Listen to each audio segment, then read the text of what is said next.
sejam bem-vindos. Apresentar agora. Sejam bem-vindos ao nosso encontro da disciplina de prática em audiologia 1. Nós começamos na semana passada, então esse é o nosso segundo encontro. Vocês receberam tudo no Moodle, tanto a gravação quanto os casos.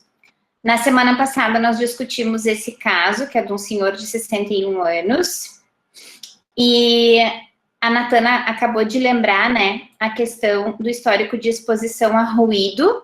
Então, vocês aprenderam, né, em Audiologia 3 com a professora Valdete, a questão daquela possibilidade de audiograma em gota aqui, que cai e recupera, que é a configuração típica, né, da perda auditiva induzida pelo ruído, ou perda auditiva induzida por níveis de pressão sonora elevado, PAIR ou PAIMPSE. E no caso desse paciente, a gente não teve essa recuperação, possivelmente por uma influência da idade junto, né? Então, fica com mais carinha de presbiacusia do que de perda auditiva induzida pelo ruído. Natana, não sei se você quer fazer algum acréscimo além disso, da questão do ruído. Acredito que era suficiente, mas só para fazer esse link, porque às vezes na entrevista com o paciente são coisas assim, são detalhes, e é importante considerar, né, no momento de fechar esse diagnóstico. Perfeito, perfeito, isso aí, gente. Então, é aquilo que a gente comenta muito em aula, né, e que na prática nós faremos todo o tempo, que é valorizar muito a história clínica do paciente para já conseguir relacionar com os possíveis achados audiológicos. Então, quem acompanhou o evento do NEPAI, da professora Eliara, e viu a aula da Adriana Andrade, a Adriana falou na aula dela que, com o tempo, a gente faz o diagnóstico na anamnese, né? O paciente está falando e a gente já está diagnosticando, assim, eu vou achar isso, vou achar isso, vou achar isso. Então, uma anamnese bem feita já traz diagnóstico, tá? Então, eu vou começar a falar do caso 2, e a professora Fernanda e as colegas fono podem me interromper, e vocês também, gente. Turma, fiquem à vontade. Prof. Fernanda, eu coloquei um nome para a paciente aqui, eu chamei ela de Ana, porque... Bom, não tem problema não. A prof. Fernanda fez as apresentações para a gente, assim... Homenagens. Daí eu dei um nominho aqui. Então, gente, a Ana, ela chega para nós com 60 anos. Então, vamos imaginar que nós estamos lá no ambulatório, lá no SAF, no lado da cabina ou em alguma sala de anamnese, conhecendo a Ana e fazendo anamnese. A Ana traz para a gente que ela vem encaminhada para avaliação audiológica básica porque ela tem dificuldade auditiva e zumbido. Ela nega desconforto para sons intensos, ela nega vertigem, nega episódio de otite, nega exposição a ruído, nega medicação e exposição à ototoxicidade. Na metoscopia, não tivemos evidências de particularidades.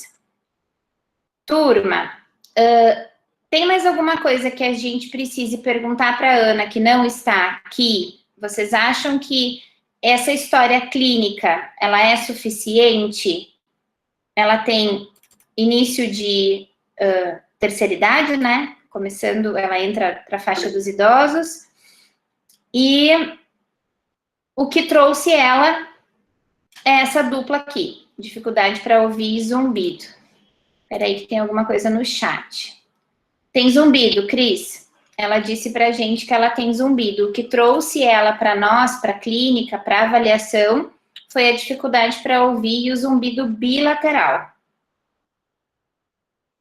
Pensando em tudo que nós precisamos saber do paciente. Acabei de brincar, né, que a gente faz diagnóstico já na anamnese, se ela for bem feita. Tem alguma coisa que a gente precise saber sobre a Ana, que não tenha sido dito por ela e que não esteja aqui?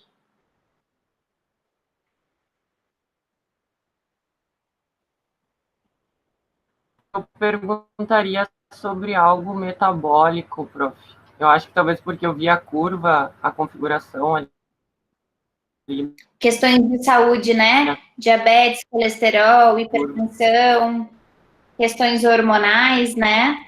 Acho que dá para perguntar mais um pouco sobre saúde geral, eu né? perguntaria sobre algo metabólico. Perfeito, Wellington. Maravilha.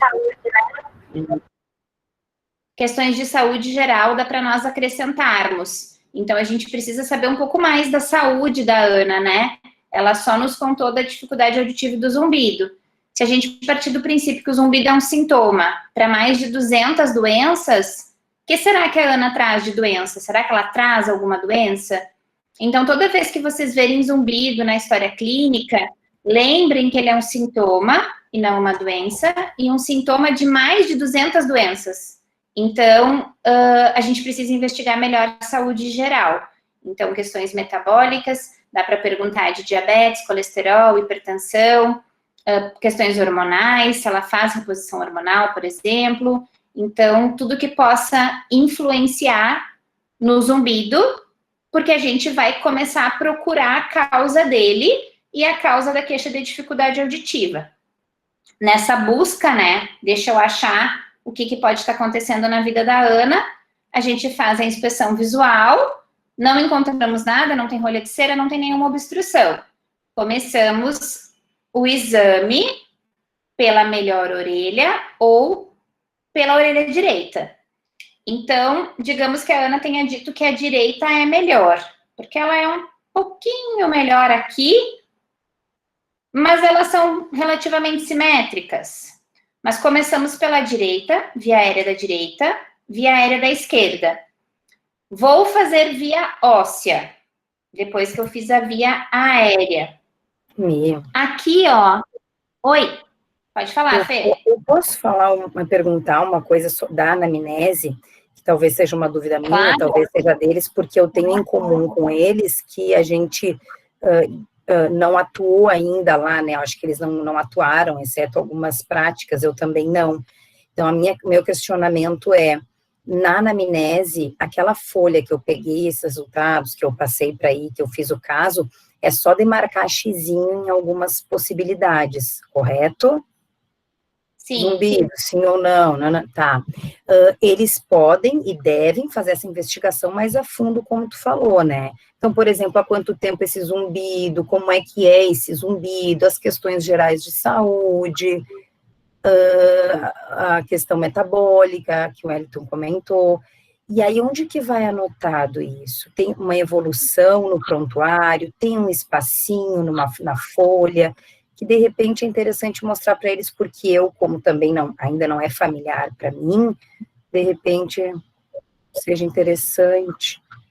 Fê, na disciplina de audiologia 1, quando eles aprendem VA, VO, logo, mascaramento, áudio, devolutiva, eles também recebem modelos de anamnese.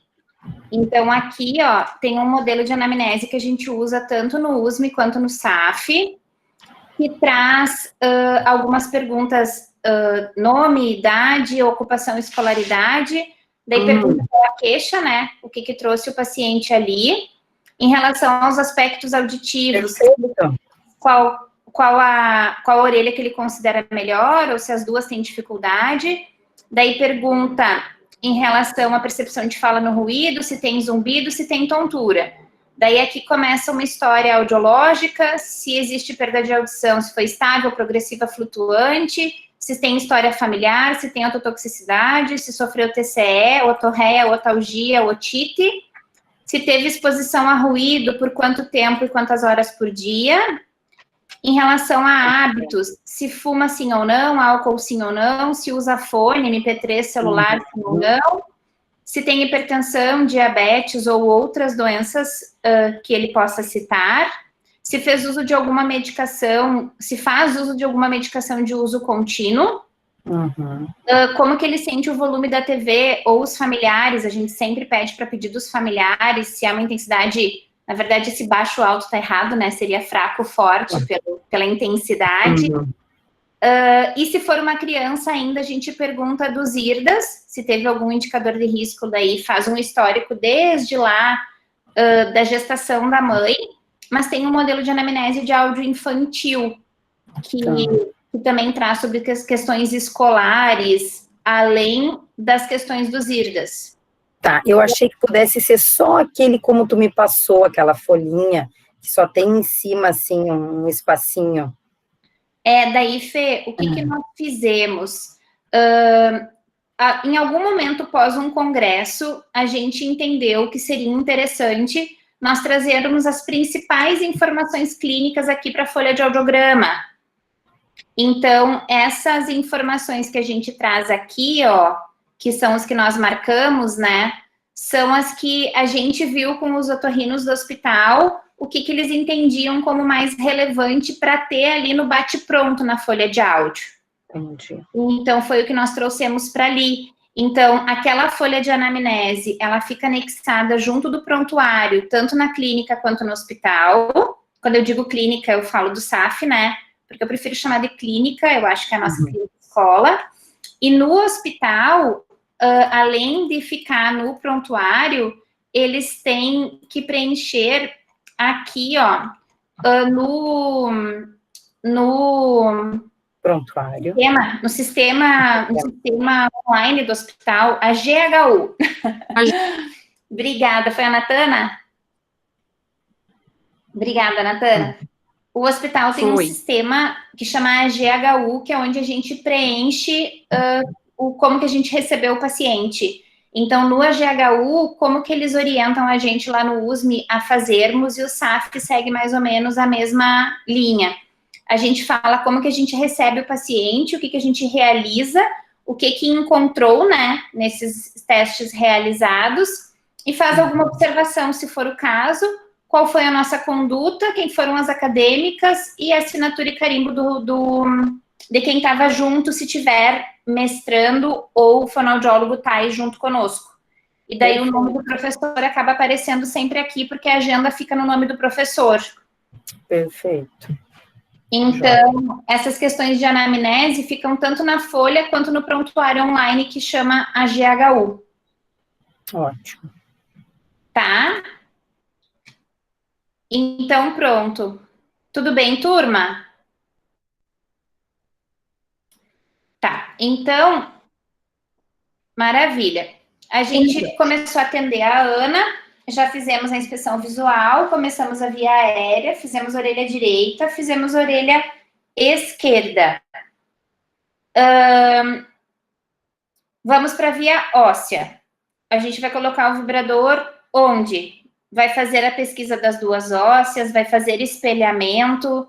Vocês têm clareza, turma, de quando que vocês pesquisam as duas ósseas e quando vocês podem espelhar, no sentido de facilitar a vida de vocês? Isso é claro em relação à via óssea? Podem abrir o coração.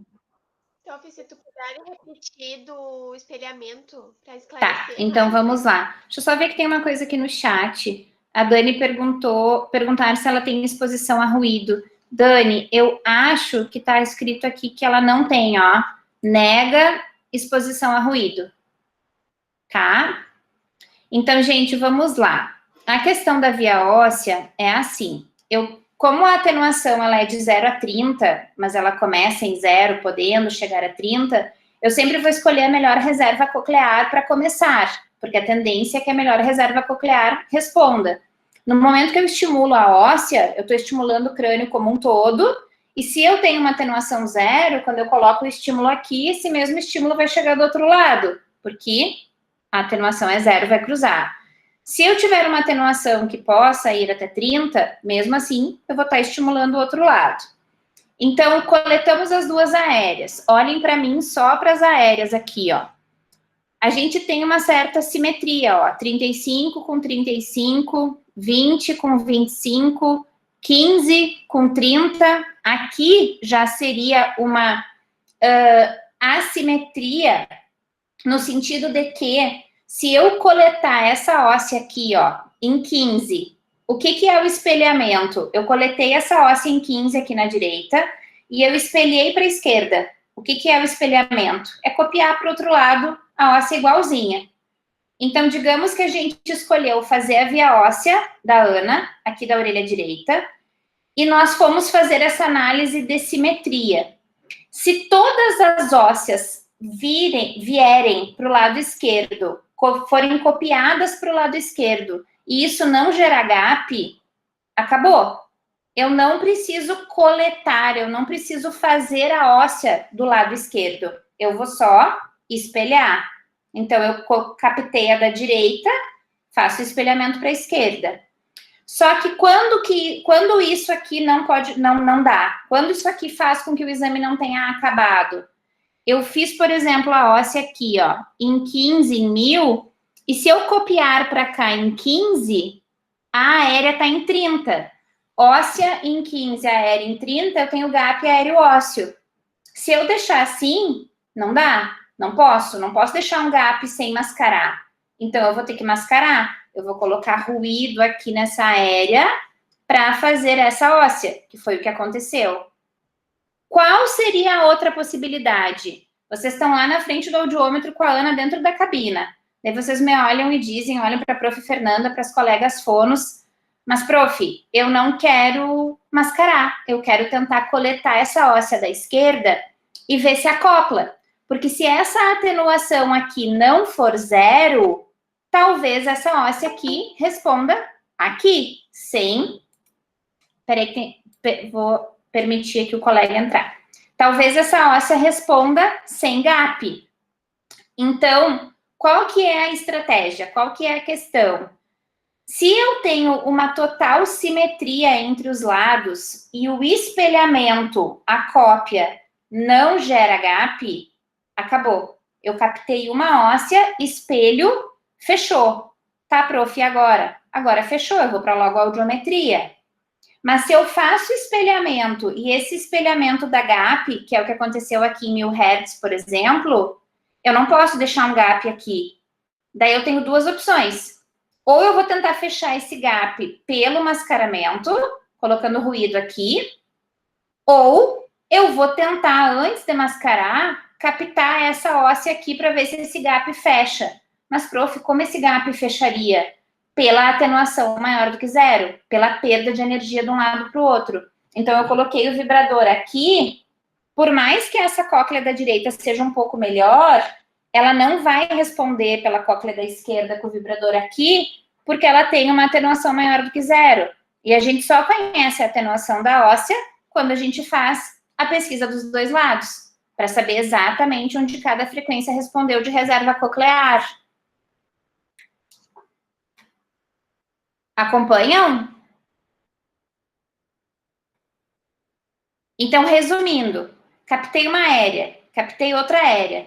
Essas aéreas, elas são tão simétricas, de modo que se eu coletar essa óssea aqui, eu copio para esse lado, eu espelho, e eu tenho duas sensório-neurais. Eu tenho duas ausências de gap, numa orelha e na outra orelha. Mas no momento que eu tenho 15 dB de diferença, no momento que eu copio, que eu faço espelhamento, eu tenho gap. Se eu tenho gap, eu não posso deixar gap perdido ali. Eu tenho que mascarar. Eu vou fazer a continha aqui para fazer o mascaramento. Vou colocar ruído desse lado, vibrador desse lado e vou estimular. Prof, antes de mascarar, eu quero tentar a via óssea separada. Vai lá e coloca o vibrador e tenta estimular direto.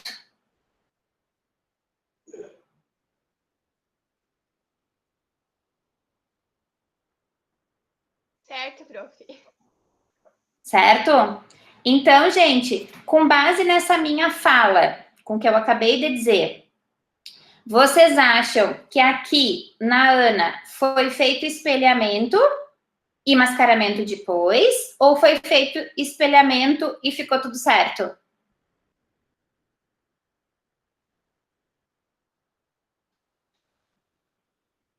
Como que eu respondo essa pergunta? Pela simbologia da óssea. Então, assim, ó, digamos que aqui o examinador, o fonoaudiólogo, que eu fico falando para vocês o tempo inteiro na prática, o colega, o fono, porque nesse momento nós temos uma relação professor-aluno, daqui a pouco todos seremos fonoaudiólogos. Eu digo, o colega fono, como que a gente responde essa pergunta? Se eu tenho uma simbologia aqui de óssea mascarada, significa que ou espelhando ou estimulando direto, eu não consegui fechar gap. Eu tive gap, de qualquer modo, ou pela estimulação direta ou pelo espelhamento. Então, se eu tive simbologia de mascarado, eu coloquei ruído aqui. para fazer essas ósseas. Vamos colocar ruído? Vamos tentar pensar no mascaramento? Eu tenho que colocar ruído para fazer essas ósseas. Eu venho para cá e penso no meu ruído inicial. Primeira coisa que eu vou fazer. Se a gente tem a técnica de rude como pontapé inicial, vou começar pelo 1000. 15 mais 15 de efetividade, mais 10 do efeito de oclusão. Por que eu estou somando efeito de oclusão? Porque eu estou fazendo a via óssea do lado esquerdo. Então, óssea, eu tenho que colocar a oclusão no lado direito para considerar a oclusão do fone do ruído. Então, 15 mais 15, 30 mais 10, 40. O meu ruído inicial seria aqui, ó. 40. Eu não posso sair mascarando a la louco sem pensar no meu ruído máximo. O mascaramento, ele tem um chão e ele tem um teto. Qual que é o meu mascaramento máximo? Via óssea da orelha que eu estou testando, mais 35, porque seria o 40 menos 5, que é o valor da atenuação. Neste momento aqui, a óssea está em 20. 20 mais 35, 55. Então, eu teria um mascaramento inicial em 40 e um mascaramento máximo com a óssea naquele lugar ali em 55. 40 inicial, 55 final. Cabe 3 platôs aqui no meio para eu fazer a técnica de rude padrão? Sim. Cabe. Então, é apito. Respondeu o primeiro platô. Apito. Respondeu o segundo platô. Apito. Respondeu o terceiro platô. Então, eu posso fazer a técnica de rude padrão, porque eu não vou super mascarar. Apliquei a fórmula do mascaramento, apliquei a fórmula de rude, fazendo a conta do inicial e do final e vendo se cabia 3 platôs aqui no meio. Foi isso que eu fiz. Prof, eu não quero fazer rude. Eu quero fazer mascaramento máximo. Pode? Pode, mas não deve sempre. Porque daí vai depender da quantidade de ruído que vai na orelha do paciente. Porque quando a gente faz rude, a gente faz um ruído progressivo. E fica muito rapidinho ali, primeiro platô, segundo platô, terceiro platô. No momento que a gente faz mascaramento máximo, a gente já deixa o paciente com aquele ruidão na orelha o tempo todo. É ruim para ele. Então, aplicar rude, eu digo sempre, que é um cuidado com o paciente. É um carinho com o paciente. Porque, gente, a cabine não é gostosa. O fone não é gostoso. O vibrador ósseo é menos gostoso ainda. No momento que vai vibrador mais fone, não tem nada gostoso. Porque daí fica o vibrador aqui, o fone aqui, tudo apertando a cabecinha deles lá dentro daquela cabina de 1 por 1, que no verão tem 50 graus. Daí, a gente vai lá, coloca um ruído explodindo a cabeça do paciente desde o início. O que eu tenho escutado muito, né? Mas, prof, a gente vai para os lugares e todo mundo só faz mascaramento máximo. É mais rápido, gente. Então, assim, no 5º ano, no estágio, a grande maioria dos meus estagiários só fazem mascaramento máximo hoje, sabe? E toda vez que a gente faz os diálogos das orientações do estágio, tá bom, tudo bem, foi máximo. E como seria se fosse rude? Eu sempre pergunto, para quê? Para não desensibilizar vocês. Para vocês lembrarem daquele ruído lá na orelha daquela criança, daquele idoso, daquele adulto, que seja a idade que for, é ruim, gente. Mas, ai, olha o cachorro da Ana, gente, se eu aguento. É ruim. Então, pensem nisso, tá? Se nós fôssemos fazer mascaramento máximo aqui, o que nós faríamos? O mascaramento máximo, ele vai sempre acompanhar a via óssea. Então, é a óssea da orelha que eu tô testando, mais 35, que seria atenuação menos 5. Então, 20 dBs de óssea, deste lado esquerdo, que tá desse lado no caso, 20 dBs de óssea, mais 35, eu teria 55 de ruído na direita. E daí a história do nado sincronizado, né? Se eu vou aumentar o estímulo, eu aumento o ruído, aumento o estímulo, aumento o ruído. Então, nessa condição, eu já vou sair no início da testagem com 55 dBs de ruído. Ruído esse que eu só alcançaria no final da testagem, pensando nessa questão de zelo, amor, cuidado, carinho com os nossos pacientes. Porque o ruído é ruim, é chato, é desconfortável. Mas não está errado. A técnica existe, ela está aí para que nós façamos uso dela com carinho, cuidado, cautela.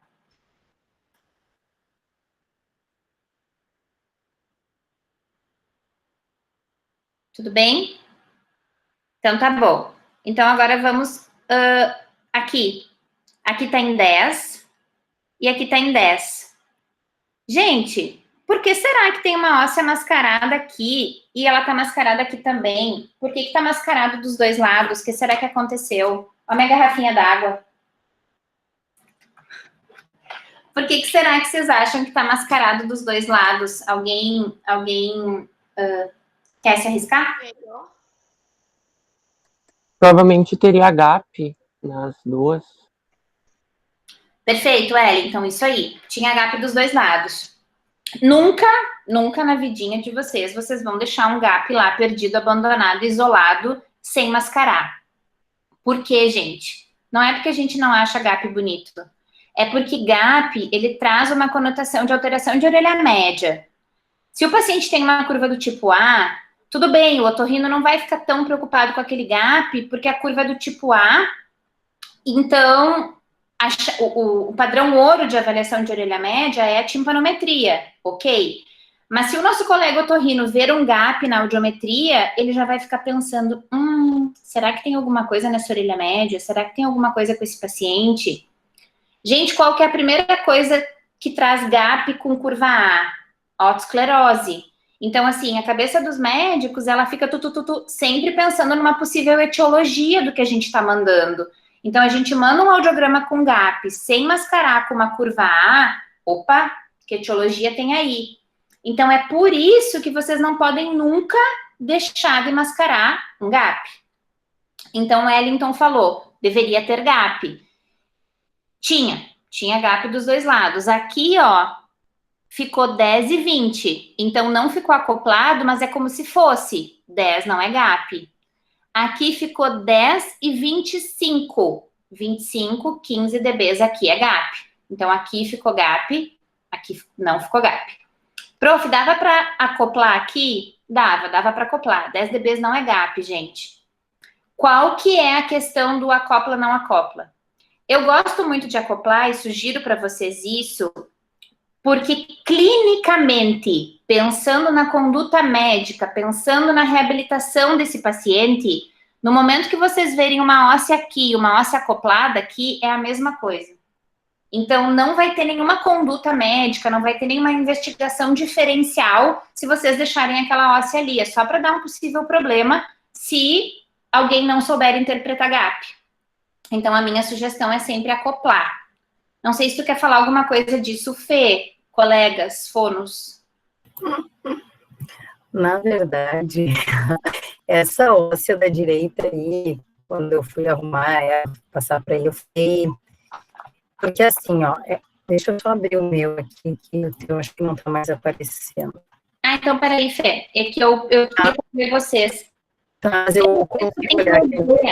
Bom, depois a gente fala sobre isso. Eu vou comprar um monitor, eu acho, para eu colocar o monitor aqui do lado. Eu coloco os alunos no monitor. Isso aí que eu faço. Eu vou comprar esse material. Então, ali na... Deixa eu ver se tu já colocou lá. Tá, vou abrir aqui meu. Quando ali na óssea da orelha direita, vocês conseguem me entender, tá? A óssea da orelha direita tem 10 já retestada com os demascaramentos. A orelha esquerda está em 10 já retestada com os demascaramentos. Quando eu pego a óssea da direita, eu vejo que ela está em 10 já retestada, eu imagino, então se ela está em 10 já retestada e não tem gap, me subentendo que essa óssea estava mais acima, gerando um gap. Aí eu me pergunto, quem estava respondendo essa óssea mais acima, visto que a da esquerda está em 10? Fê, a tua internet tá boa aí, tu tá picotando para mim, não sei se só para mim ou se para todo mundo. Tá cortando. Para mim também. Pra mim também. Para eu, mas... Tá, para mim tá cortando também. Tu tá picotando, Fê. tá cheia a minha internet. A Cris também tá falando que tá falhando muito. Eu também tá falhando ou só a Fê? Só a Pra Fê. mim tá falhando. Ah, então essa é a minha. Eu vou desconectar e vou conectar de novo, então. Tá. Mas a princípio tá Depois cheia. Tá, eu te devolvo a palavra. Natan, Ana Paula, não sei se vocês querem falar alguma coisa sobre isso. Fiquem à vontade, viu, colegas? Agora o teu áudio tá cortando aqui para mim também. Pois é, a Cristiane está falando que eu também estou cortando. Eu não estou conseguindo entender muito bem, tá cortando também. Ei, vocês estão me ouvindo? Me ouvindo, tá cortando. Ainda tá cortando um pouco, tá meio distorcido também. Eu escuto bem só para mim, fica cortando a Michele.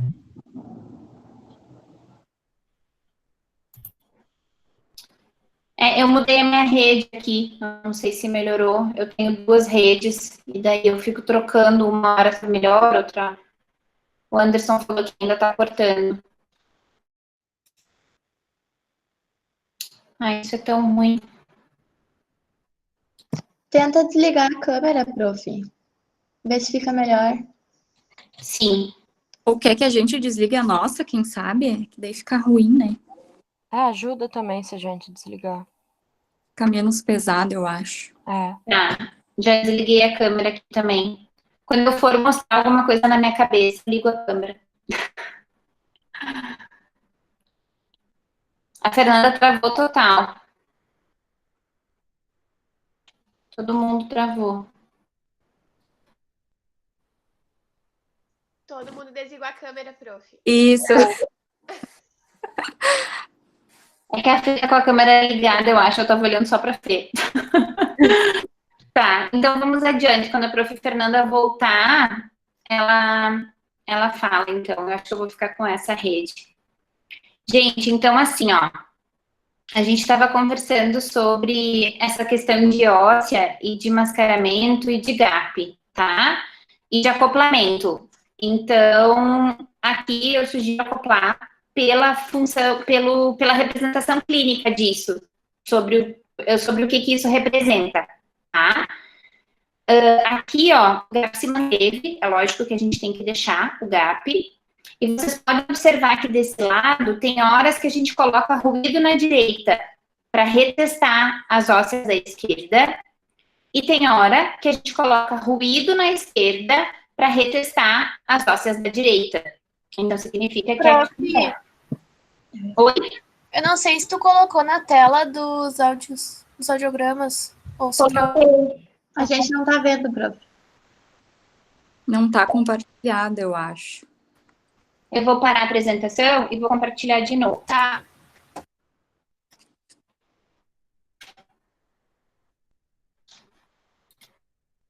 E agora? Aqui continua preto. Aqui tá aparecendo como se estivesse apresentando, mas não Isso. aparece o quê? Aparece a apresentação, mas tá numa tela preta.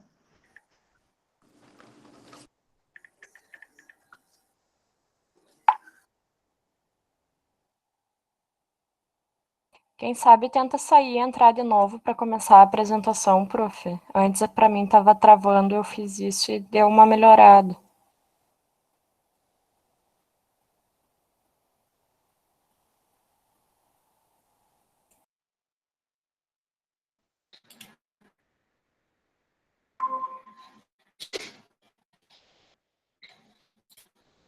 E agora?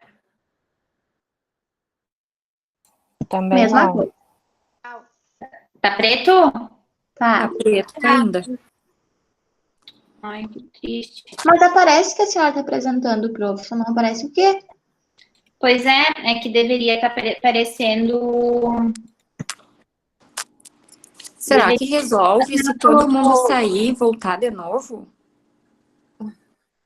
Não sei, eu acho que precisa criar outro link. Sim, eu vou tentar mais uma vez. Se eu não conseguir.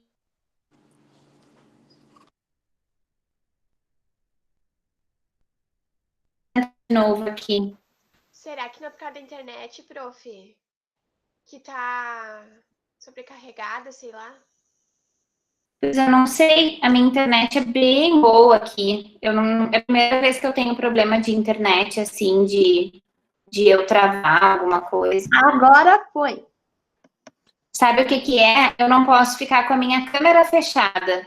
Se eu ficar com a minha câmera fechada, o compartilhamento não funciona. Acabou de vir uma mensaginha. Ué. Tá bom, então. Enfim. Estão vendo aí? Estamos vendo tua tela. Isso. Sim? Mas Tá no Meet. tá no Meet, não tá nos audiogramas. Tá. Então, o que eu estava falando antes, gente, é que tem hora que a gente coloca ruído na esquerda para fazer retestagem de óssea na direita. E tem hora que a gente coloca ruído na direita para fazer retestagem de óssea da esquerda. E daí a gente se pergunta, né, mas como isso? Por que isso? Porque a gente está fazendo uma análise por frequência. E essa análise por frequência tem variação de melhor reserva coclear. Então, o lado de melhor reserva coclear tende a puxar aquele ruído, aquela necessidade de mascaramento. Então, aqui, possivelmente tenha ficado uma óssea muito boa, com gap, colocamos ruído aqui para fechar esse gap. Colocamos ruído como? Via aérea da orelha que eu não estou testando, via aérea de quem recebeu ruído, mais 15 de efetividade, 35. Eu estou fazendo óssea na direita, mas eu não tenho efeito de oclusão. Então, é só 20 mais 35. 20 mais 15, 35.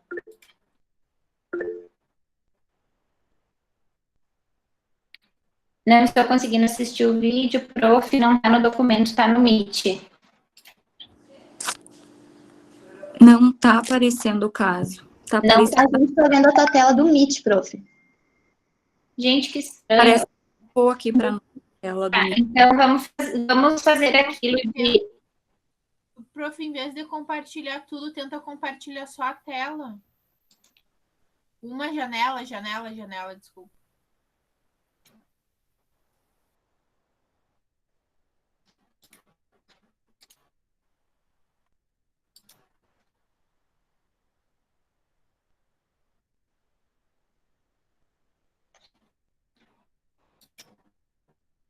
Mudou alguma coisa?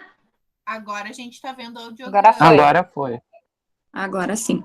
Então, tá bom. Então, eu fiz isso que a Vivi falou. Eu não compartilhei toda a tela, eu compartilhei só o Word. Então, eu estava falando isso, ó. Que hora a gente coloca ruído aqui, na esquerda, para retestar a óssea da direita. E hora a gente coloca ruído na aérea da direita, para retestar as ósseas da esquerda. Como isso? Por que isso? Porque eu sempre vou precisar fechar os gaps. E quem puxa o gap é a melhor reserva coclear.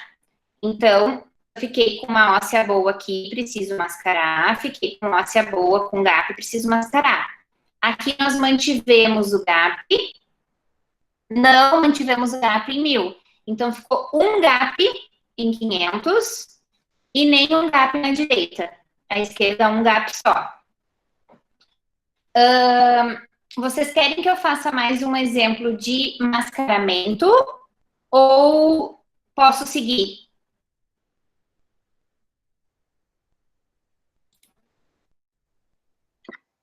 Eu acho que daria para fazer, prof. Então, vamos lá. Talvez aquele... Tem outro também, não é? Aquele que chega? Aquele mascaramento que chega. Não sei se era esse o nome. O que chega, Ari, é quando a gente tem grandes assimetrias. Quando eu tenho uma orelha normal e a outra severa, mas aí se nós fizermos a conta pela atenuação real, lembram que a atenuação mínima da via aérea é 40, mas ela pode ir até 80. E a atenuação da óssea de 0 a 30. Mas a gente... Por muitos anos, só se falou da atenuação de 40 e só utilizava as contas, as fórmulas pela atenuação de 40. há 2 anos atrás, que a professora Carmen Redondo, que infelizmente fez a passagem ano passado, assim, bruscamente, a professora Carmen Redondo pediu que nós retomássemos a questão da atenuação interaural real, que leva em consideração cada caixa craniana, que leva em consideração cada perda de transferência, cada perda de energia, né, de cada crânio. Então, por exemplo, se eu tenho uma aérea aqui na esquerda em 10 e uma aérea aqui na direita em 70, qual que é a diferença aqui? 60. Então, a atenuação interaural aqui foi 60 dB e não 40. Se fosse 40, estaria melhor essa aérea e não em 60. Em 70, no caso. Então, a atenuação interaural real, ela leva em consideração a diferença aérea com aérea e depois óssea com óssea de cada sujeito.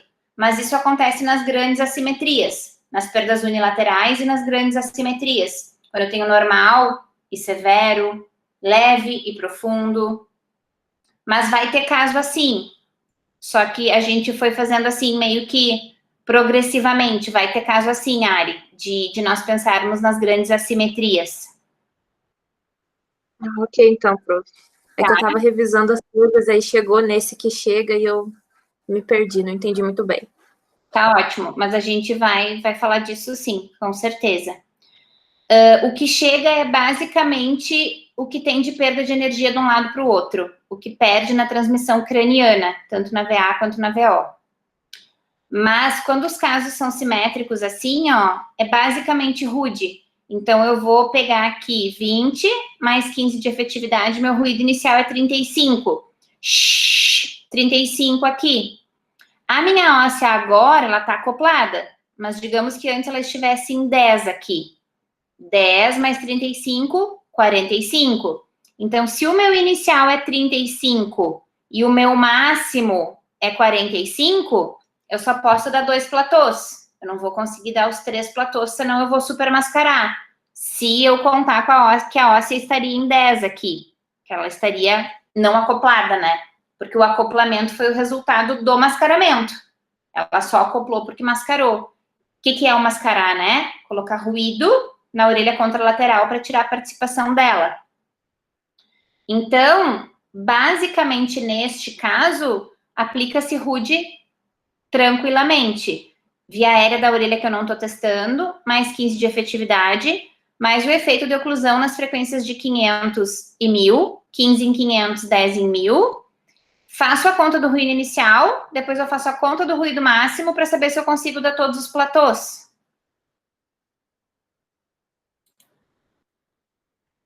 Lembraram?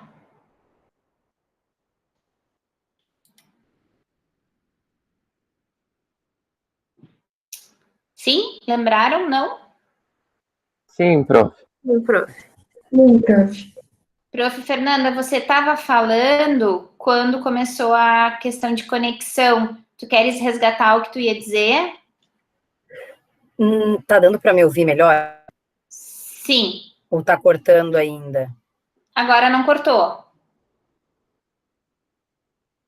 Michele? Só a câmera. Agora não cortou, Fê. Não, voltou. Não cortou? Tá bom Tá, agora. eu vou deixar para outro momento, não é nada demais. E aí toca a ficha, porque senão o adiantar da hora já, e eu fiquei um tempo aqui tentando reconectar. Pode seguir. Então, vamos lá. Gente, ficamos um tempinho aí nessa questão de mascaramento, de via óssea, de espelhamento, de busca de via óssea bilateral. Se vocês estivessem lá na clínica ou no hospital, esses diálogos nós estaríamos fazendo com o paciente na frente, caso vocês tivessem dúvidas teóricas, que é o que a gente não quer que aconteça no calendário suplementar. A gente quer que vocês já cheguem com essas soluções. Então, fizeram as escolhas de busca de VO, buscaram a VO, mascararam o que tinha que mascarar. O que não dá lá na hora, na prática, para parar para fazer mais? Dúvida de mascaramento nesse sentido muito básico, no sentido de fórmula, no sentido onde vai o ruído. Sempre o ruído vai na orelha que precisa tirar a participação, na não testada, tá?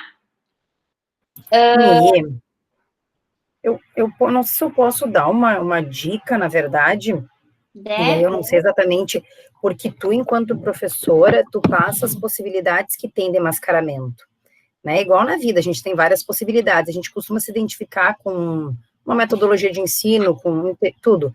Se de repente eles ficarem mais à vontade para, se não conseguir dominar todas, pelo menos dominar uma que eles fiquem seguros, né?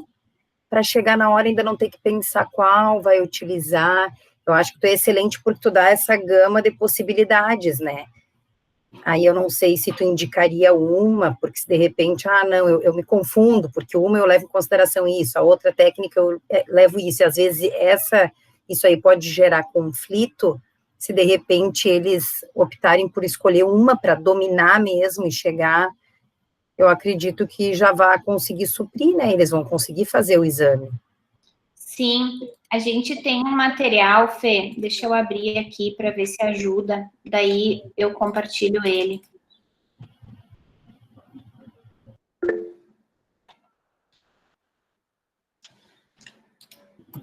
Eu também utilizo mais o Rude. Quem foi que falou? A Cris. A Cris, nós utilizamos mais o Rude nas aulas. Eu também. Não é esse. Depois eu resgato esse material para nós dialogarmos sobre ele, mas assim, ó, o que a gente tenta construir em aula é o seguinte, a base do mascaramento é a técnica de Rude, né? A gente faz mascaramento sempre pensando nessa técnica aí, que é uma técnica histórica e atende a grande maioria dos casos de necessidade de mascaramento. Daí a gente faz o diálogo sobre o mascaramento máximo para evitar o supermascaramento. Então, a gente faz um paralelo entre Rude e mascaramento máximo para não supermascarar. Isso que a Ari falou da questão do que chega é das grandes assimetrias. Então, na verdade, sair do Rude é quando eu não consigo fazê-lo por supermascaramento, e daí eu faço o mascaramento máximo, ou quando eu tenho uma grande assimetria que Rude geraria mascaramento insuficiente ou submascaramento. Mas eu acho que se a gente entrar muito nisso agora é capaz de confundir, mas a gente resgata isso. Só assim, Fê, tentando alinhar essa tua pergunta, o pontapé inicial é sempre Rude. Rude é o que a gente sugere, é Rude que a gente trabalha. Junto com o raciocínio do máximo, para não supermascarar, e as grandes assimetrias a gente deixa para daqui a pouco. Fechou? Sempre garantindo que está sendo efetivo e que não está super mascarando, né? Perfeito, é isso aí. É nisso que a gente trabalha. Efetividade sem super mascaramento. Então, gente, seguindo aqui, o limiar de reconhecimento de fala nas duas orelhas, ele foi compatível com a VA, então isso nos mostra que a via aérea foi bem captada. A média quadritonal da direita dá 15 e da esquerda dá 22. O índice percentual de reconhecimento de fala dá 92 na direita e 96 na esquerda. Turma, com esse audiograma, o que vocês acham que faz a Ana vir fazer um exame dizendo que ela tem dificuldade auditiva? O que vocês pensam aqui que traz essa dificuldade auditiva se ela fez essa porcentagem aqui no índice percentual? Decrutamento, prof? Então, eu acredito que ela não seja recrutante, porque o recrutamento, ele traz aquela sensibilidade, aquele desconforto para os sons, mesmo em poucos acréscimos de intensidade. Oi? O decrutamento. O decrutamento. Isso. Desculpa. Porque aí vai ter, o reflexo vai ser maior que 90, por aí, né? A diferença. Isso, Dani, esse mesmo. É quando o reflexo dá um diferencial maior do que 90. Nesse caso, olha, ela teve reflexo ausente, mas esse reflexo ausente talvez não seja por questões de processamento, a gente já vai chegar lá. Então, assim, Dani, o questionamento do decrutamento, ele é válido, mas o decrutamento, ele acompanharia um índice percentual um pouco mais rebaixado, Então, esse 92 e 96 talvez fosse menos se ela fosse decrutante, porque a subida do som, ela fica falha. Então, o índice percentual normalmente acompanha um diferencial aumentado. Então, nesse caso, ela tem um IPRF bom, só que assim, gente, vocês têm que lembrar sempre, quando vocês se depararem com uma situação assim, que o IPRF, ele é numa situação silenciosa, a paciente está com fone dentro de uma cabina. Isso favorece ela ter esse índice percentual, porque a gente está fazendo num nível de audibilidade confortável a ela. A gente pergunta, né, antes, se está confortável, se a intensidade está boa. Ela vai dizer que sim e a gente começa. Então, esse índice percentual, ele não traduz a vida da Ana. Ele traduz aquela situação ali de uma apresentação de 25 palavras monossilábicas dentro de uma cabina no silêncio. Então, não significa que ela não tenha dificuldade no ruído. E aqui, gente, ó, a gente tem perda de audição no agudo, bem aparente, e a gente tem já uma perda auditiva ou um rebaixamento de limiar, que não é para usar a palavra rebaixamento, a gente tem uma perda auditiva aqui no grave já também. Só que isso também depois a gente vai ter que olhar a timpanometria. Essa perda auditiva no agudo já faz a Ana perder. Ela perde sons de fala. Então, talvez aqui dentro da cabina, talvez não, aqui dentro da cabina, ela não perdeu, ó, tá aqui. Mas, na vida, com ruído, no dia a dia, pode ser que ela perca, que ela tenha perda, sim, de compreensão de fala, e por isso ela veio fazer o exame. Para além disso, a avaliação audiológica, ela não termina na audiometria. Se ela disse que ela tem dificuldade auditiva, tem que investigar mais. Quando que é essa dificuldade auditiva? Para ver se a Ana é candidata à avaliação de processamento auditivo. Para ver se a gente precisa de uma avaliação complementar. Então, nesse caso aqui, eu solicitaria uma avaliação de processamento. Mas antes da avaliação de processamento, a gente tem que pensar no exame como um todo. Então, vamos olhar o resto do exame. O que nós temos de curva timpanométrica aqui? Uma curva do tipo A na orelha direita e uma curva do tipo C na orelha esquerda. Curva do tipo C na orelha esquerda justifica o gap e justifica um pouco desses limiares um pouco mais aumentados aqui no grave também. Talvez não seja muito melhor do que isso, mas essa curva C pode estar ajudando a esses limiares serem um pouquinho piores. Não tanto, porque aqui também, ó, talvez pouca coisa, mas a gente tem que pensar nisso. Então, pode ser que essa curva C esteja, sim, influenciando um pouquinho nessa queixa de dificuldade auditiva dela. E, pensando nessa curva C justificando o gap, será que essa curva C aqui justifica a ausência de reflexo bilateral? O que vocês acham? Acho que não. Ó, eu também acho que não, prof. Vamos lá. A gente vamos pensar primeiro no contra da esquerda, tá? O contra da esquerda, o fone vai estar aqui, certo? Fone na orelha esquerda, sonda na orelha direita. Se nós pensarmos nos limiares auditivos, ela teria aferência pelos limiares para desencadear o reflexo, porque os limiares são todos melhores que 50. Então, eu teria aferência. A curva C está aqui, ó. O que a curva C faz? Uma pressão negativa dentro do ouvido e uma necessidade de aumento do estímulo para que esse som passe por aqui. Não tanto quanto a curva B, mas ela gera um bloqueio, ela gera um aumento de pressão aqui no ouvido. Fone está aqui, sonda está aqui. Se eu analisar limiar, eu não tenho problema de aferência. Se eu analisar a curva timpanométrica, eu tenho sim um problema de aferência, porque a curva C é uma curva alterada. É uma curva transitória, mas ela está alterada. Então, aqui eu tenho sim um problema de aferência. Justifica a ausência? Talvez sim, talvez não. mas eu tenho um problema de aferência, tá? Já voltamos no talvez sim, talvez não. Agora vamos inverter.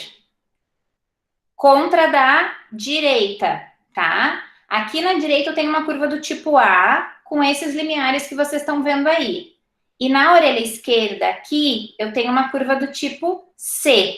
Curva do tipo C, pressão negativa aumentada dentro da orelha média, que muda a mobilidade do sistema tímpano-auricular. Tem mobilidade? Tem, mas tem com pressão negativa, porque a mobilidade está ali em 0,6, então é quase a mesma mobilidade da orelha direita, mas é uma mobilidade com pressão aumentada. Então, estamos assim, fone aqui desse lado. Se eu olhar limiar, eu não tenho problema de aferência. Se eu olhar a orelha média, curva A, eu não tenho problema de aferência. Passou na cóclea, subiu pelo 8º par craniano, cruzou no complexo olivar superior, desceu no 7º par, que está lá inervando o músculo do estapédio. Aqui eu vou ter contração do músculo do estapédio. Para eu pegar esse reflexo, eu tenho que ter mobilidade aqui. Eu tenho mobilidade, mas com pressão aumentada, pressão negativa. Será que eu tenho condição de eferência para captar esse reflexo? Acho que não, prof. Eu acho que não também. Não. Talvez não, né? Porque assim, quem dá lá no equipamento a curvinha do reflexo, a ondinha do reflexo que a gente vê no equipamento, é a mobilidade do sistema. Só que quando essa mobilidade está com uma pressão muito aumentada negativamente dentro da orelha média, a gente não tem como saber, ter certeza absoluta, se esse reflexo ausentou por essa curva C, tanto na subida quanto na descida, tanto na aferência quanto na eferência, ou se essa ausência de reflexo é um sinal do complexo olivar superior, que vai fazer uma relação com o processamento auditivo, porque a gente aprendeu em áudio 3 que o complexo olivar superior, que é importantíssimo aqui no arco reflexo, ele é responsável por muitas habilidades auditivas. É aqui no complexo olivar superior que começa a brotar, na nossa árvore do processamento, começam a brotar muitas habilidades. Então, dentre elas, a percepção de fala no ruído. Então, eu tenho aqui um alerta. Esse reflexo ausente é da curva C, na aferência e na eferência, ou é dessa curva timpanométrica? Primeira coisa, devolvo para o otorrino, o paciente faz o tratamento, volta, repete medidas de imitância acústica, repete a audiometria, vê se normalizou ou não, vê como fica a queixa do paciente antes de pedir exame complementar. Não dá para sair mandando o paciente fazer a avaliação do processamento sem a gente saber o que está ausentando esse reflexo. Lembrando que o reflexo é uma avaliação central dentro das medidas de imitância acústica. Então, eu estou analisando vias centrais, 8º par craniano e complexo olivar, num procedimento simples, mas já é um alerta para eu pensar em procedimentos complementares. Mas, para isso, eu tenho que ter curva do tipo A, que me garanta a aferência e eferência na pesquisa dos reflexos acústicos. Para eu saber se essa queixa da paciente de dificuldade auditiva que ela traz aqui, ó, ela é uma queixa que vai ao encontro do processamento, ou é simplesmente a falta, simplesmente não, né? Ou é a falta desses agudos aqui que estão fazendo ela ter dificuldade de percepção de fala no ruído, por exemplo. Entendem? Sim, prof. Tá. Sim, prof. Prof. Fernanda, algum comentário, colegas? Não, eu não. Tá. Então, o que a gente tentou construir aqui, né? A gente tentou construir com vocês todo o passo a passo do processo de diagnóstico e para nós já pensarmos no processo de reabilitação. Então, digamos que a Ana vá para o otorrino, volte do otorrino, tem uma curva A e reflexos ausentes. Esses reflexos ausentes vão nos fazer pensar em alguma questão de processamento. Eu vou pedir processamento. Digamos que aqui simplesmente tenha fechado o gap e a curva dela tenha ficado assim. será que a gente tem, além do processamento, outras formas de reabilitação? Será que a gente pode pensar em como ajudar a Ana para além da avaliação do processamento?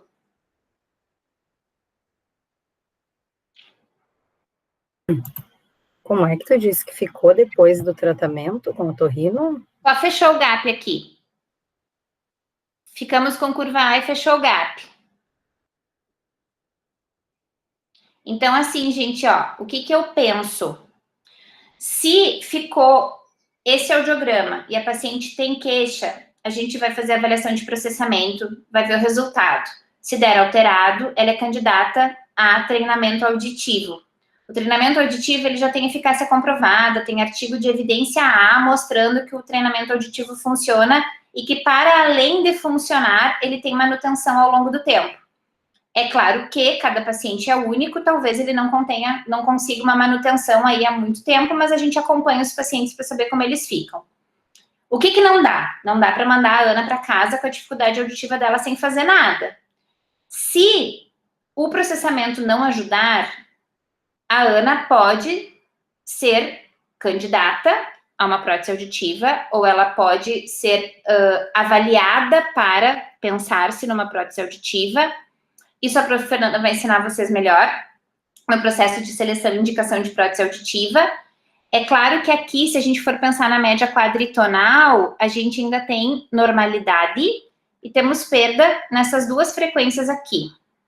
Aqui, se a gente for pensar na OMS 2020, a gente já tem uma perda leve. Tá, mas daí será que a gente vai colocar aparelho auditivo numa orelha só? Não sei. Eu acho que são coisas que a gente tem que pensar. Vamos tentar vamos tentar uma protetização bilateral para amplificar só esse agudo e aqui, que ela já tem um pouco de perda em 250 também? Não sei, temos que pensar. Mas o que eu estou tentando fazer com vocês é a amplitude do pensamento no sentido de o paciente não vem fazer um exame se aquilo não está incomodando a vida dele. Então, a gente tem que buscar todas as estratégias para reabilitar. Se não for pelo processamento, talvez façamos pensamento em relação a uma prótese auditiva, se for o desejo do paciente e se isso for contribuir no processo de reabilitação. Tá? Tudo bem? Tudo bem, prof. Agora a gente precisa laudar. Vamos fazer o laudo? Eu vou deixar aqui para vocês fazerem o laudo. Como fica esse laudo?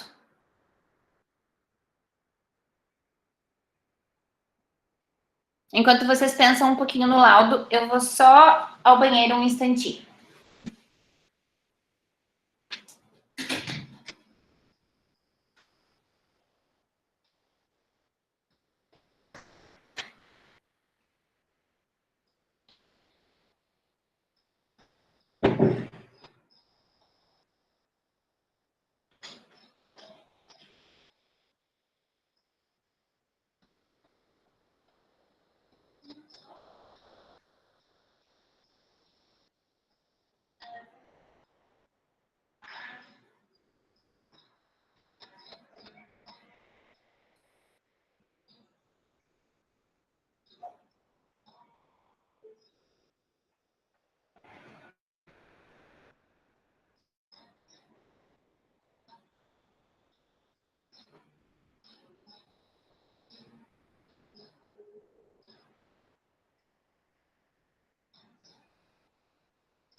Tudo bem aí, pessoal?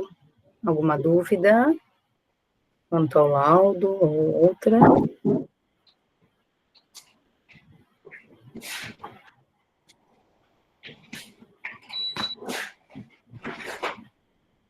Pronto, voltei. Daí, turma, daí, prof. Fê. Não falaram comigo. Eu até perguntei, mas não falaram nada. Acho que A estão Dani fazendo. perguntou, eu começaria com o termo audição assimétrica. Não, Dani, não começaria. Sabe por quê? Porque assim, ó, ou melhor, desculpa, Dani, sim, pode ser começando com o termo audição assimétrica. Porque assim, ó, se nós formos considerar o MS 2020, né, que a gente conversou no outro encontro, esse lado é normal e esse lado tem perda leve. Então, se tem classificações diferentes, é uma audição assimétrica, sim, Dani. Desculpa, eu respondi não, mas tô me corrigindo. E muda direto, né, Michele? Se tu pegares esse exame como foi feito, não, com certeza não, o laudo já mudou, né? O parecer. Nada, Dani, imagina. A Dani tá agradecendo aqui no chat. Gente, assim, ó, daí aqui tem uma questão que eu quero muito dialogar com vocês, mas acho que a Dani abriu o microfone. Você quer falar, Dani? Eu ia falar como que ficou meu laudo. Por favor. Pode falar. Não, pode falar. Fala primeiro o teu laudo. Eu coloquei que é uma audição assimétrica, com limiares auditivos dentro dos padrões de normalidade, na orelha... Calma aí. Na orelha direita, e perda auditiva do tipo mista, na orelha esquerda, de grau leve. Aí eu coloquei as referências. E configuração descendente bilateralmente. Não sei se seria... Prof, oi? Eu coloquei diferente. Eu coloquei que é uma perda auditiva assimétrica do tipo neurosensorial em ambas as orelhas. Só que daí eu não coloquei a classificação da OMS porque eu coloquei por frequência específica. Por exemplo, ali na... Porque é chato falar que é normal se tem limiares abaixo, né? Da normalidade. Tá, então vocês chegaram exatamente onde nós queríamos, assim. Porque se nós fizermos pela OMS, esse lado é normal. Se nós não fizermos pela OMS, aqui, ó, Wellington, tem perda auditiva. Mas daí a gente não pode dar tipo, porque aqui não tem óssea, e aqui tá normal, porque aqui tá em 20 ainda. Então, se for falar de perda auditiva desse lado, que daí eu quero ouvir a prof. Fernanda também, a gente não pode dar tipo, porque só pode dar tipo quando eu tenho a óssea junto, entendes? Entendo, eu tinha confundido com o grau. Esqueci que era o tipo. E daí, só uma questão no laudo da Dani. Dani, você colocou mista. Por que mista? Em 500. Por causa do gap? Tá, mas a óssea tá em 10. E a era em 25. Sim, mas daí a óssea em 10, a óssea tá normal. Não seria condutivo? Ah, condutivo. Ah, tá, verdade. Foi. Eu que li. Porque gera muita dúvida, né? Porque assim, ó, aqui eu não tenho gap. Aqui tá tudo normal. Aqui tá todo mundo normal. E daí, quando eu vejo ausência de gap aqui, quem que vai me dar o tipo? A óssea. E essa óssea tá normal. Então, aqui a gente teria que chamar de condutiva. Sim. Wellington, você colocou perda auditiva sensório-neural bilateral? Sim, prof.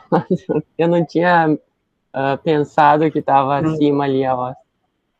Tá, Eu também tinha colocado, prof. Mas agora eu me dei conta. Tá, mas vocês viram que tem um gapinho ali que a gente não pode ignorar ele, principalmente porque eu tenho uma alteração de curva timpanométrica, né? Então, se eu mandar para o otorrino como sensório neural, ele ler o laudo e não olhar a curva, ele não vai tratar essa curva C, apesar da paciente não falar, não trazer histórias de otite. Aqui a gente não perguntou, que foi uma coisa que eu esqueci de falar no início, sobre rinite, sinusite. Então, se ela está num quadro gripal, ela já pode fazer essa curva C, ou questões de vias aéreas superiores fazer a curva C.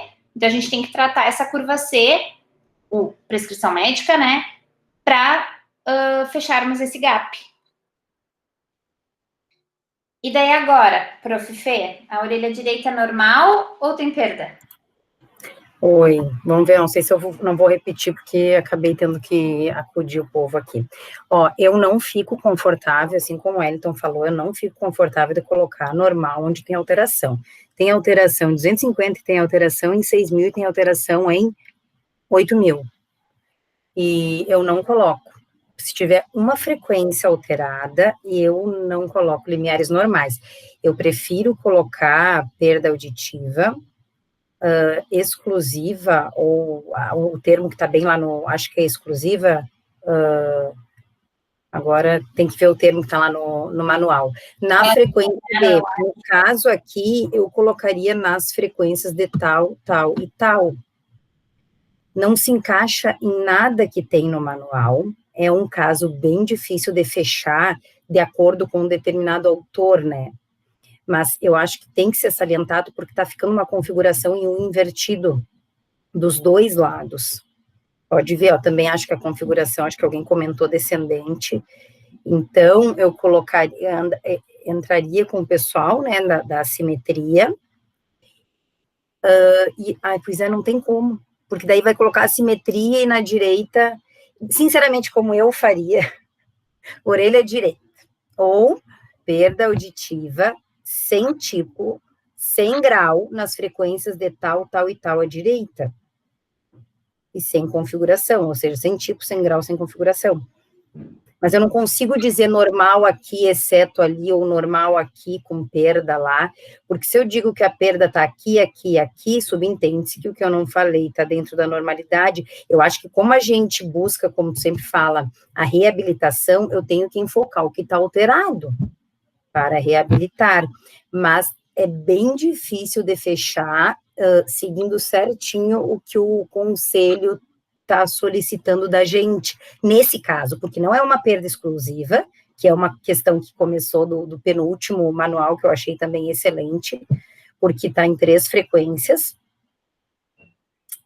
Não posso dar o tipo, porque eu não tenho óssea nas 3 frequências que tem perda, e o grau também não, porque não tem alteração.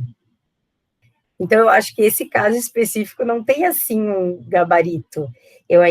Eu, Fernanda, ainda prefiro fazer algo que eu bote minha cara a tapa e digo, não, eu escrevi por isso, isso e isso, neste caso, porque eu não consigo fechar com nada que está no manual. O que tu acha, Michele? Então, eu concordo em gênero e número com tudo que a prof. Fernanda falou. E assim, gente, Dani, no momento que tu chama de limiares normais na orelha direita, você está seguindo a OMS e o que tu fizeste está certo. O que a gente está tentando destacar... Eu fiz para seguir alguma... Tipo, a OMS mesmo, porque eu sei... Opa! Quando tem perda, não tem como falar que tá tudo normal. Como nós sempre falamos na teórica, né, prof? Exato. Então, assim, o que a gente vai tentar levantar a bandeira com vocês e queremos ouvir vocês também, né? A nossa bandeira tem alguma alteração, não dá para dizer que está normal. Então, nós iríamos na seguinte linha de laudo.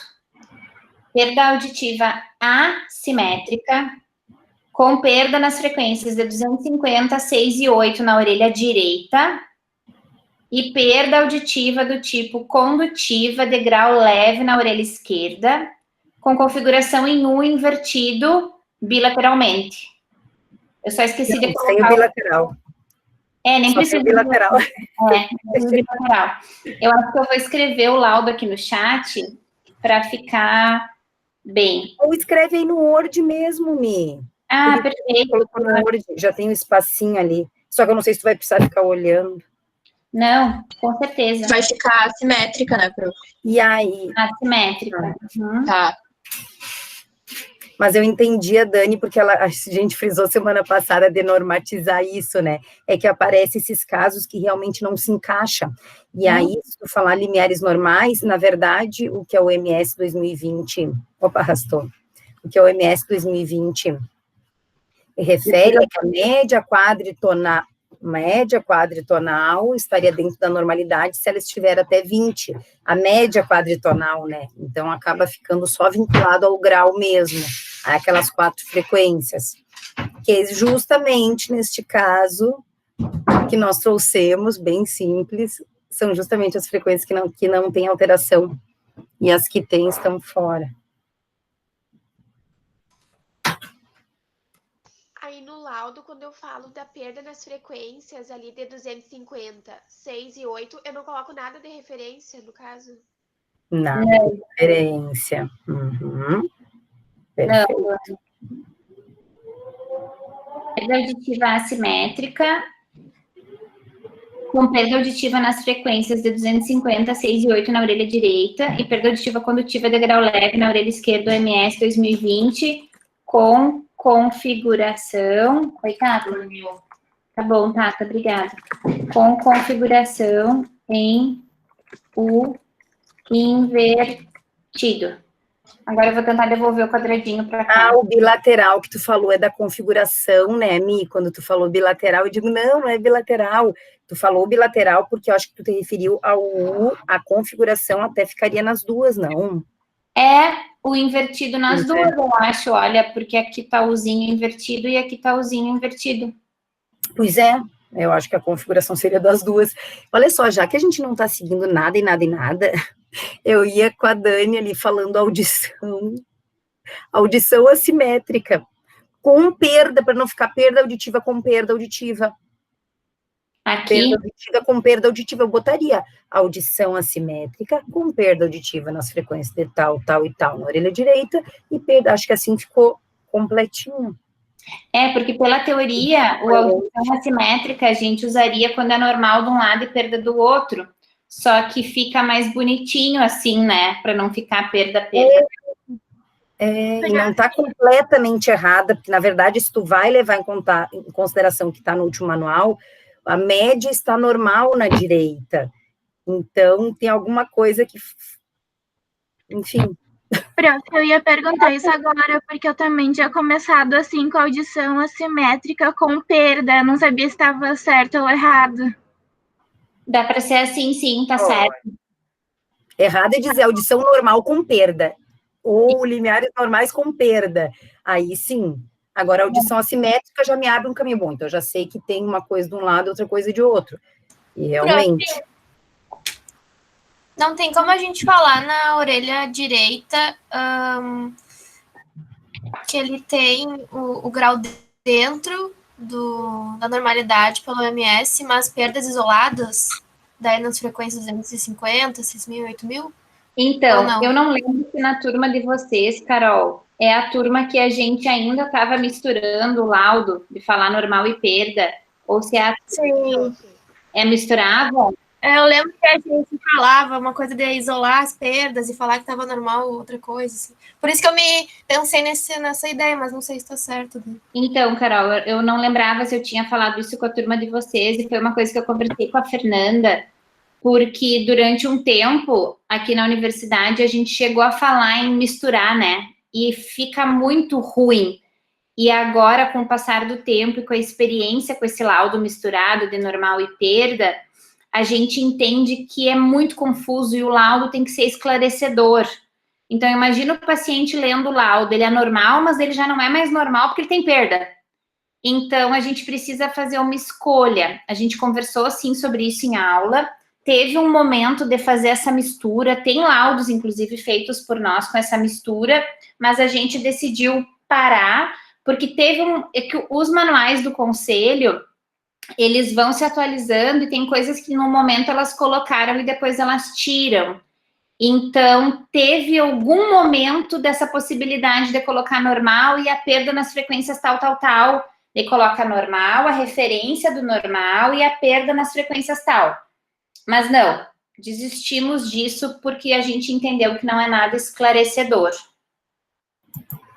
Porque se tu tá dizendo que a perda é, que nem eu falei, 250, 6 e 8, subentende-se que as que tu não referiu estão dentro da normalidade, né? Sim. Eu acho que fica bem claro, assim, ó, É bem isso que a Mi falou. O laudo tem que ler e tu já tem que montar um negócio na tua cabeça. Então, se a gente só ouvir falar em audição assimétrica, com perda nas frequências tal, tal e tal na direita, tu já imagina.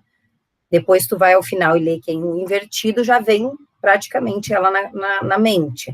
E na esquerda, perda... E essa, assim, da esquerda é confusa porque é um gap, né? Mas é o que se encaixa realmente. Perda auditiva condutiva de grau leve na orelha esquerda. Porque daí, se tu só ler e não olhar o audiograma, pode ser que se imagine gap em todas, né? Mas aí... Desculpa, Fê. Não, já falei. A Paula fez um comentário aqui no chat. Quanto à orelha direita, eu coloco perda auditiva nas frequências XX na orelha direita, com curva timpanométrica do tipo A e reflexos acústicos ausentes. A curva já descartaria algo condutivo. Sim, a curva A da direita descarta algo condutivo. E daí, Paula, na semana passada a gente conversou um pouquinho sobre essa questão do laudo, da curva e dos reflexos, porque quando a gente passa para o in áudio, já fica no in áudio a curva e os reflexos. No manual do conselho, a sugestão é laudar tudo, né? Curva, reflexo. Então, descrever tudo. Na folha de áudio que a gente usa, e no in áudio, já fica ali a curva e o reflexo mostrado, digamos assim, ali, fica parecendo que a curva A e fica parecendo que o reflexo está ausente. Por isso que a gente não estava fazendo o texto completo. Mas sim, o texto completo traz tudo. E é uma coisa que a gente pode colocar em prática, né? Fazer o texto completo para ficar bem certinho, como diz o manual. E a Duda levantou a mão também, né? Fala, Duda. Prof, eu tô com uma dúvida, eu não lembro, pode ser bem boba. Mas quando a perda nas frequências isoladas não caracteriza nenhum tipo de perda, a gente só coloca que é perda nas isoladas. Ou essa condutiva é bilateral. Duda, desculpa, falhou aqui para mim. Tu pode repetir? Eu posso responder? Pode, claro, pode.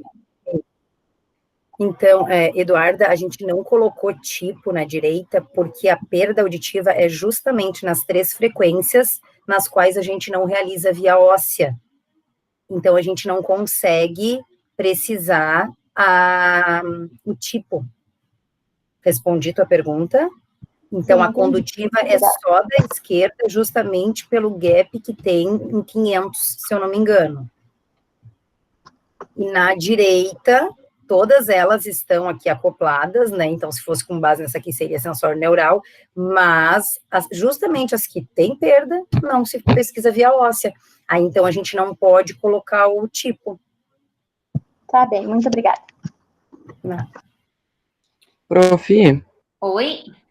Eu posso pôr que, por exemplo, com limiares auditivos abaixo do padrão de normalidade, as frequências, ou não dá para usar mais o abaixo da normalidade? Não, não podemos mais usar, nem rebaixado, nem abaixo da normalidade, nem com queda. Não podemos. No momento que não é 20 ou melhor que 20, é perda auditiva.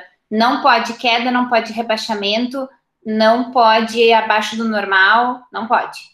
Não pode de normal a moderadamente severo, né? Porque poderia pegar o melhor e o pior, que nem se fazia muito tempo atrás, né?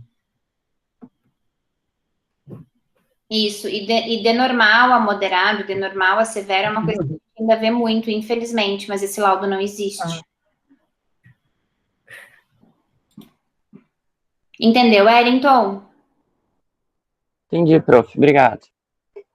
Imagina. Gente, assim, ó, já estamos no nosso horário, né? São 16h30. Eu espero que o nosso diálogo tenha sido construtivo. O que nós queremos dizer para vocês, prof. Fernanda e eu? O Anderson está perguntando do Moodle. Sim, Anderson, todos os materiais, eles estão no Moodle. Nós tivemos um encontro só, né, semana passada, e o que nós tivemos de gravação do encontro e de materiais estão lá, disponíveis. E hoje, assim que baixa aqui pro Drive, eu já coloco no YouTube o link do YouTube no Moodle, porque é o único jeito que a gente tem para colocar dentro do Moodle. Se não for assim, a gente tem que usar o BBB, o Big BB, lá do Moodle, que eu particularmente acho que trava bastante, enfim, mas se vocês preferirem, a gente pode usar lá também. Não tem nenhum problema. É só a nossa escolha pelo Google Meet foi só porque parece que funciona um pouco melhor, apesar de hoje ter travado. A gente pode... eu vou olhar, Anderson. O Anderson está dizendo que não encontrou. Eu vou olhar, então. Se eu não coloquei, eu posso ter me enganado, porque são muitas turmas, mas se eu não coloquei, eu coloco hoje ainda. Pode ficar tranquilo. Tá? Sim, para outros materiais. Tá lá, Dani? Tá lá. Tá, a Dani tá dizendo que tá lá, Anderson. Então, tem os arquivos, né? E tem o link da aula gravada. Tá? Nada, não, imagina, pode perguntar o que precisar. Gente, assim, ó, a professora Fernanda e eu pensamos na seguinte dinâmica, para nós nos encaminharmos para o final. No encontro passado e hoje, nós trouxemos os casos prontos, né, com tudo, e nós fizemos o caso 1 e 2, e ainda ficou faltando o caso 3 aqui, para nós finalizarmos esse arquivo.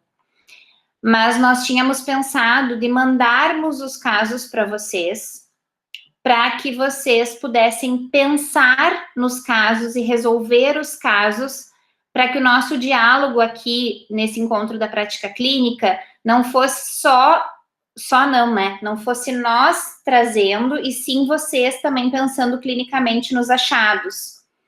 Então, como ainda falta um caso desse arquivo, o que você acha, prof. Fernanda? A gente faz esse terceiro caso no terceiro encontro, e nos próximos encontros, a gente faz essa dinâmica de mandar os casos para vocês com uma certa antecedência, com os dados faltantes, e daí vocês pensam nos achados, vocês pensam no mascaramento, vocês pensam no laudo, para nós fazermos o diálogo aqui no nosso encontro, para que não fique assim, tudo pronto, para que realmente a gente consiga estimular raciocínio clínico, como se nós estivéssemos com o paciente lá na frente, na nossa frente. Eu acho que a construção, ela é bem rica, quando eles já vêm com um caso mais ou menos pensado, né?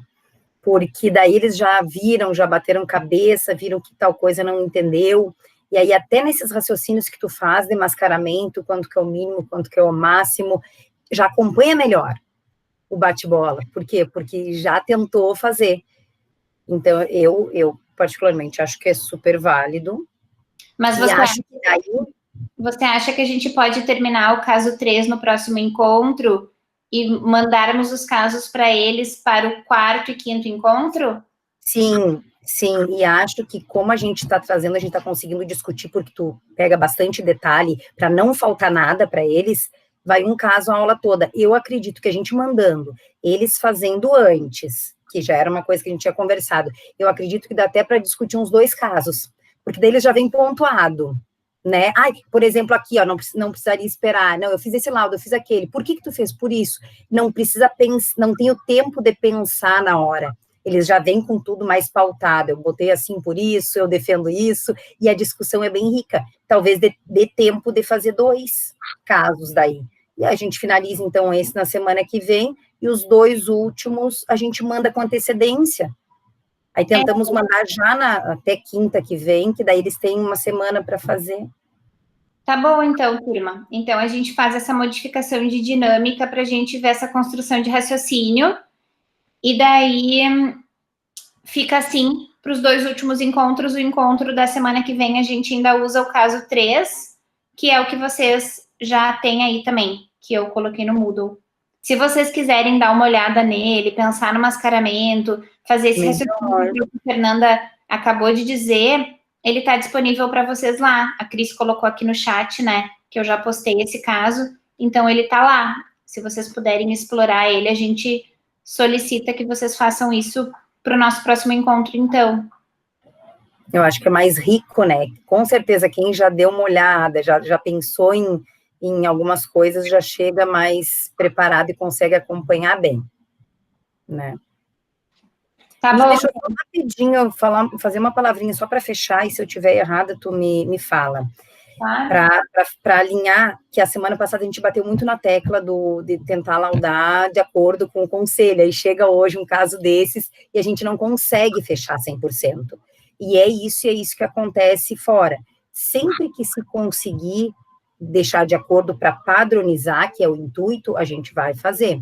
Mas quando não se encaixar, que foi o caso que aconteceu hoje, vamos fazer aquilo que realmente fique mais esclarecedor, né, e esteja com a nossa verdade, o que a gente realmente acha que é o certo, sem precisar tentar encaixar em um ou outro, né, porque tem exceções, tem casos bem peculiares que nem esse de hoje, tá, só para vocês não achar, poxa, semana passada elas falaram assim, aí hoje trouxeram, né, discutimos um caso que não fechou bem, mas é isso mesmo, quando fechar, a gente vai utilizar, quando não der, a gente vai fazer como hoje, não vamos colocar referência, porque aí não está de acordo especificamente com ninguém, né?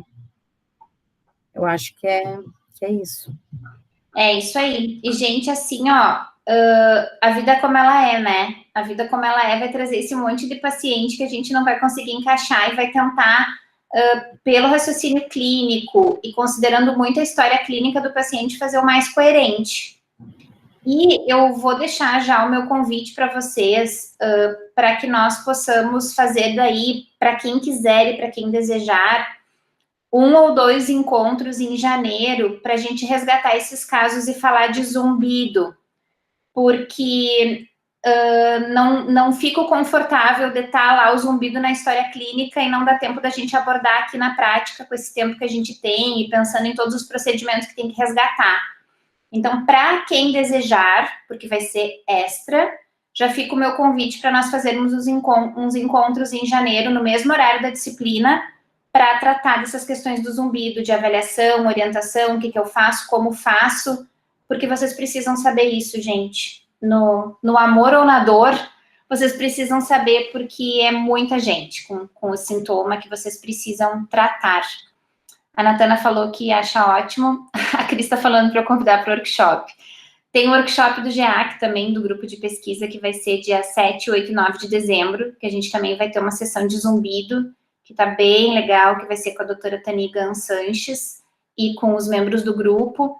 Então, sem dúvida vai acrescentar muito, mas eu quero muito compartilhar com vocês a questão da prática mesmo, do que a gente precisa fazer com esses pacientes que estão lá nas nossas mãos e que a gente não vai mandar embora sem fazer nada, tá? Então, já fica aí meu apelo para que vocês me deem um tempinho para isso em janeiro. Então, acho que por hoje é isso, gente. Alguém mais? Colegas, vocês querem fazer alguma contribuição, algum encerramento? Turma, mais alguma coisa? Nem consegui dar oi para Paula. Oi, Paula. Eu ia dar oi para ela, não consegui falar com ela ainda. Oi, Fê, seja bem-vinda. Estávamos ansiosas te esperando. Obrigada, querida. Estou louca para te ver pessoalmente. Também. Eu e a Paula fomos colegas de graduação. E aí nunca mais, acho que a gente se encontrou uma outra vez logo depois da formatura. Beleza. Então, foi cada uma para um lado. Assim. Ai, que legal. Vocês tinham sido colegas, que joia. Então, tá bom, turma. Natana, Paula, tudo bem? Tudo certo, né? Como eu não tenho experiência clínica na áudio, como eu tenho em outras áreas, linguagem, disfagia, enfim, é bom porque a gente vai revisando também, né? Muita coisa. Então, tá bom, meninas. Obrigada, turma, obrigada. Não posso desejar bom final de semana, boa aula com a Fê amanhã. Boa tarde comigo, né? Porque é a tarde toda, tadinhos. A tarde toda com a Fê, mas bom final de semana. Vai estar bem bom, vai estar bem legal, bem legal.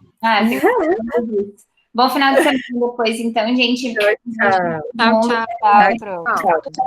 Até amanhã, Fê. Tchau, até amanhã, prof. Tchau.